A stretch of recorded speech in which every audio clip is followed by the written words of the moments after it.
ভাই এটা আমাদের স্টেক হোল্ডার। আমি অলরেডি বলেছি যে যে সমস্যা কিছু আছে সেই সমস্যাগুলো দেখার জন্য ডিসি সাহেবকে বলেছি। একটা রাস্তার বিষয় আছে, 2.5 কিলোমিটার 3 কিলোমিটার রাস্তা, এটা একটা প্ল্যান করার জন্য।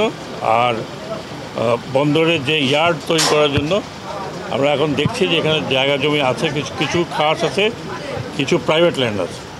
তো এইগুলো একটা প্ল্যান করে যতটুকু দরকার ততটুকু একটা প্ল্যান পাঠালে তারপর আমরা বুঝতে পারবো যে কতখানি জমি আছে, কতখানি জমি লাগবে এবং এই জমি নিতে আমাদের কতটুকু বাজেটের ব্যবস্থা করতে হবে।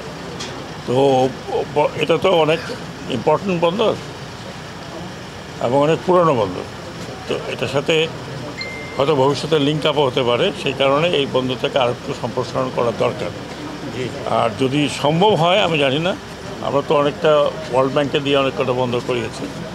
নেক্সট টাইম যদি ওয়ার্ল্ড ব্যাংকের কোনো প্রজেক্ট থাকে তাহলে সেটা নিলে ওটা আমাদের জন্য ইজ হবে। Thank you.